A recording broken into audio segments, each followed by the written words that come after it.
Hey everyone, thanks for joining us in Leuven Matchday -1. Appreciate you joining us, many of you with travel difficulties today. So we'll take questions from the floor. Emma, we'll begin with you. Hi. Any more information you can give us on LJ and Alessa's injuries and sort of the severity of them? I can give some, but well, of course they're not with us anymore. So LJ picked up a hamstring injury, so she'll be assessed at club, but of course not available for Tuesday. And the same with Alessia. So she had to go back to club too, and she'll be assessed there, and hopefully she's back soon. No, I hope not, but the time will tell.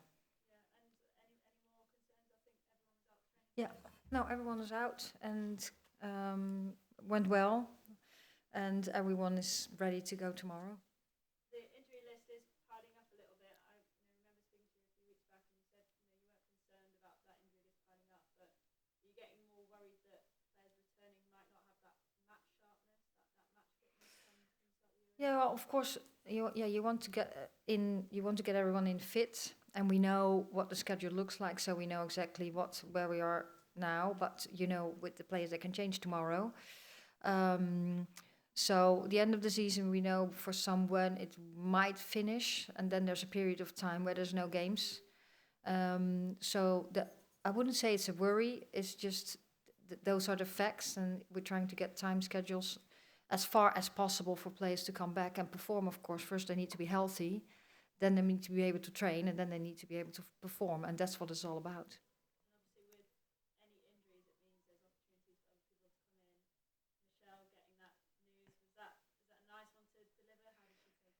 Yeah, so Jess Naas came in and Michelle came in, and of course Jess has been in our environment, and so she knows, and so that's nice. She trained well, and for Michelle, it's the first time she was at St. George's Park, of course, because they qualified for the Euros with the under-19s. Yeah, that was really nice. She's very excited, and I think she showed up straight away in training session today.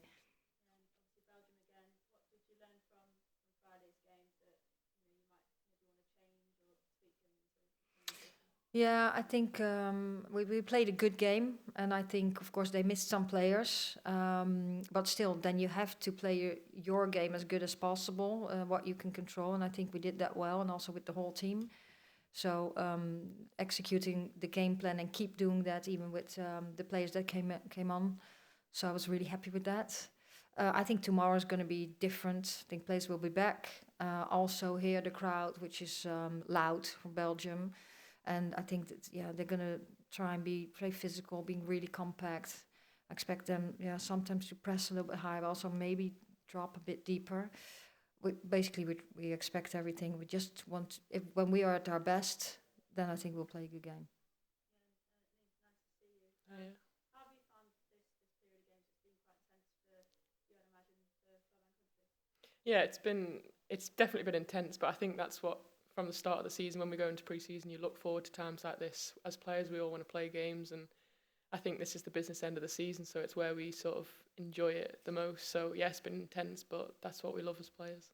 You get a little bit nervous at this stage of the season as a player when you've got a major tournament coming up, and you see that injury list coming, and you think, oh, I hope that's not me. Do you feel that kind of anxiety?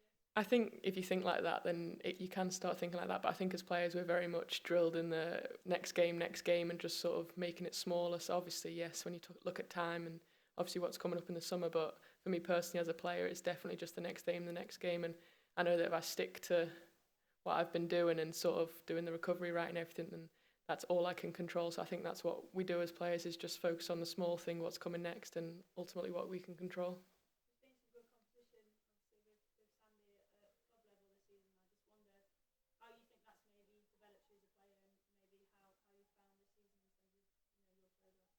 Yeah, I think this season's obviously, I was out for a large chunk being injured, and then obviously coming back in, and we've got incredible players at Chelsea, and I think that's sort of the strength and depth that we have, is why we're in this position competing, and I think that's what we're about, that we know that when we start the season we want to be competing on all fronts, and we know that takes a whole squad, and we have unbelievable players, so it's only going to make me better as a player and make the team better. So for sure, competition's what you want, because it brings out the best in you. Hi Sarina. The three players to drop out in the past week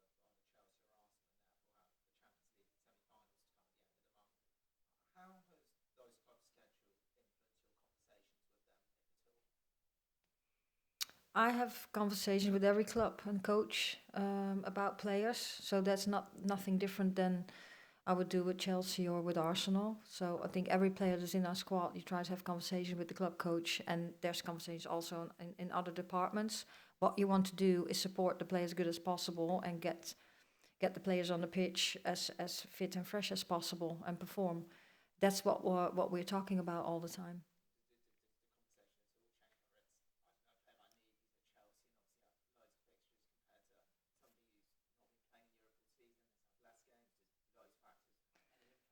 No, of course we monitor players. Clubs monitor players. We monitor players, and we do that as good as possible. And again, that's what we do with everyone. And sometimes, like we have a general, I would say, periodization, which is tactical but also physical. And when we think that a player in our schedule needs some modification, and some players might need a little more, some players might need a little less, then that's what we do, to try to take care of players and at the same time perform at the highest level.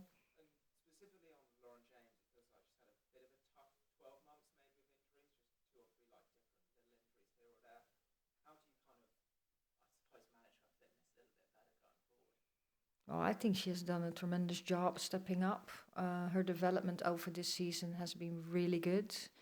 And unfortunately, she picked up an injury in autumn, right before the FC Twente Champions League game, and now, unfortunately, sometimes that is, you hope not. That's part of your journey, and the thing what you are focusing on is then how do you get back as quick as possible, doing the right thing on and off the pitch in your daily schedule, together, of course, with medical staff and the whole staff of Chelsea, and our staff wants to support that too.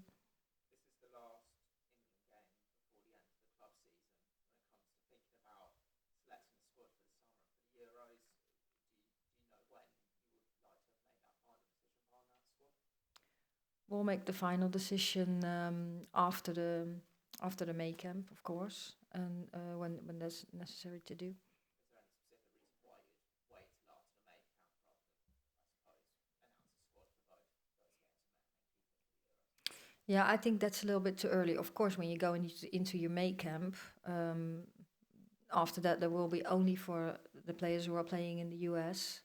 But for the other players, there will not be competition anymore. But things can happen in camps.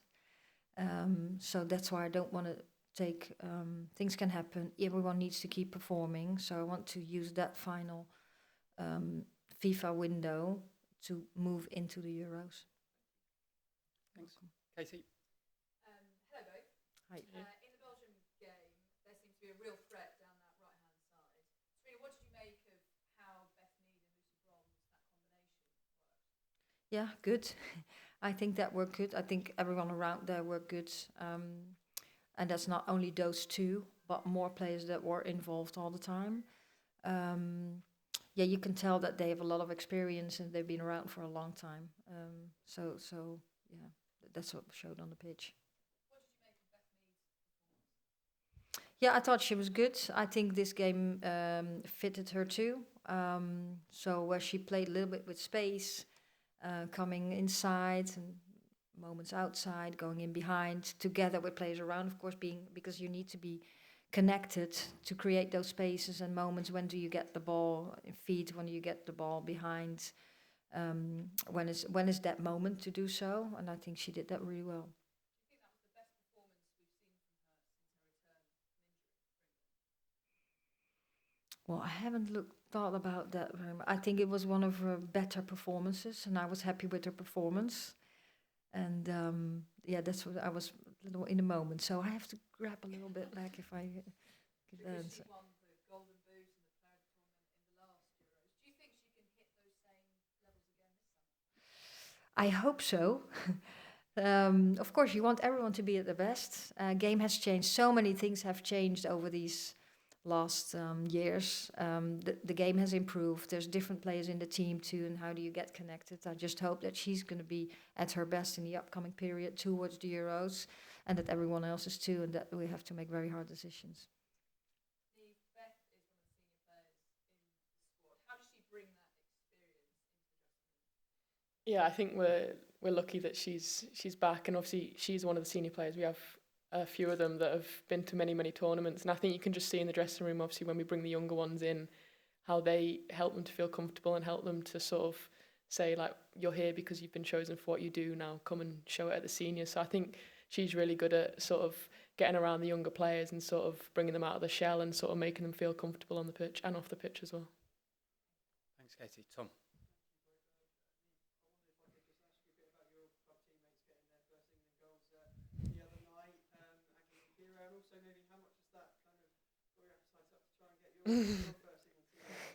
Yeah, I mean, it was really special. I'd spoken a bit about Kira, I don't know, at some point not having scored. So obviously when she scored, I knew that it was her first goal, and she actually celebrated a little bit, which is like, for Kira, that's quite a lot. And then for Aggie, it was really, really special. It was one of them moments where, yeah, there's a few moments I remember in my career for other people that I was like so happy for her, and just sort of seeing her development. And yeah, obviously we spend a lot of time together, so it was a really, really special moment for her to be at Bristol as well. Like, I know her family was there as well, and it's just something that she'll remember for the rest of her life. So it was really special and a good finish.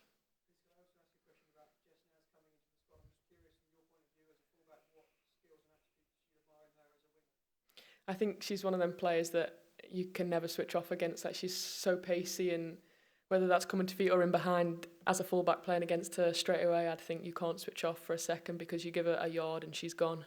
So I think that just that electricity and that pace, and she can sort of in an instant probably change a game. So for sure she's an exciting player.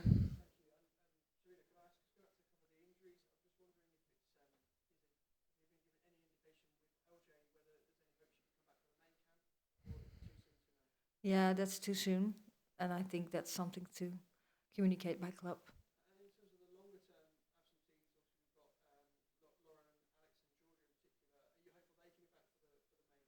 Of course. Now I hope that they'll be back, and well, yeah, I can't give any timings. We just have a lot of hopes that they'll be back and performing and healthy and be able to train.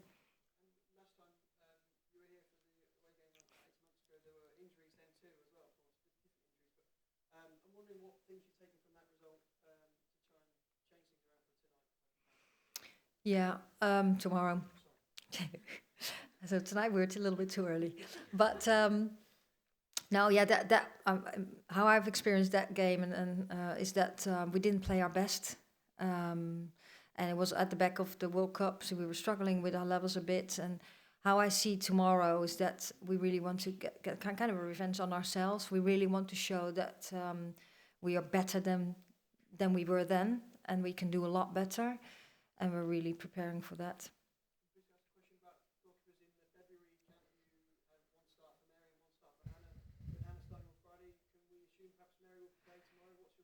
You can make a lot of assumptions, but I'll give you the lineup tomorrow. Yeah. Thanks, Tom. Catherine? Hi, both. Nice to see you. I was wondering, you spent a lot of time with England over the past kind of 8 months really developing the style of play leading up to the Euros. I was wondering, Niamh, what it was like coming back in after some time out of that setup where England have been developing and moving forward. What was that process like of coming back into a team that perhaps there's new connections that you haven't seen before? Yeah, it was really nice to be back with them, and I think on that first camp I was quite aware to sort of, obviously I've missed the meetings and obviously I've watched the games but missed the meetings, the training sessions, so it was a nice opportunity for me to be with the team and sort of spend some time with the coaches, sort of catching up on what I've missed. And I think being in and around the conversations we've had as well, how it's sort of a new team and we're really looking forward to sort of developing that continually camp by camp. So it was nice, although it was horrible watching from the sideline, it was sort of nice to see the progress and then come back in and be a part of it. Sarina, I was wondering, do you have any plans for the long-term injury that you talked about coming back in? Because how can you quickly let them in on the secret kind of what England have been doing over the past 6 months? Yeah, of course they're footballers. They know how to play. Otherwise, they wouldn't be at this level. What we do when we have had players who are injured, we just catch up and update them, and then we players should know what our general principles of play are and the game plan, and I think they can adapt really quickly to what we are trying to do, and that needs some conversation and training sessions. If that was your question. Yes. questions? Sure. I was just wondering your connection with the Chelsea players on this team. How is that for you? Yeah, obviously it's really nice. I think Sarina will know she wants as many players playing together and sort of like she wants more sessions with us. Obviously, she's an international coach, but I think it's really nice that we have those connections, and it can only help the team, I think. And obviously, when we come here as well, I've also played with people like Tooney for my whole growing up since I was in the age group. So yes, the Chelsea connection is really nice, and hopefully it helps. But then it's also really nice when I come and play with Tooney as well. There's been people that we've sort of grown up, whether it's at club or country, sort of playing together.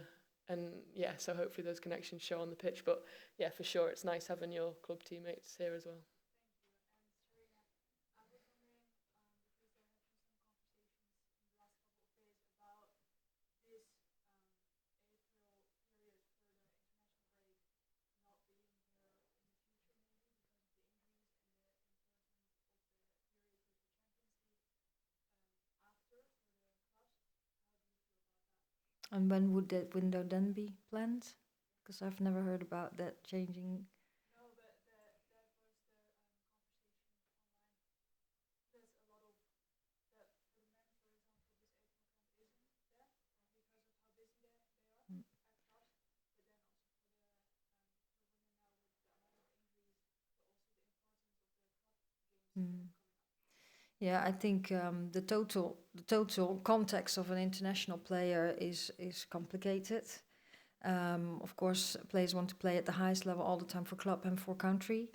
And then you have the international windows, you have the major tournaments, you're going into the final stage of your competition, cup football, international cup football, the Champions League, what I mean. So it's going to be, a decisive period. I think the bigger picture of talking about the calendar, you want to play games that count. Those are the most exciting games, and then you have to figure out what's the best planning, and where at the end do you plan, and where can players get some rest to refuel and get back into performing again. We'll leave it there. We'll see you tomorrow. Thanks for making the Thank you. Tomorrow. Hey, it's been a long day.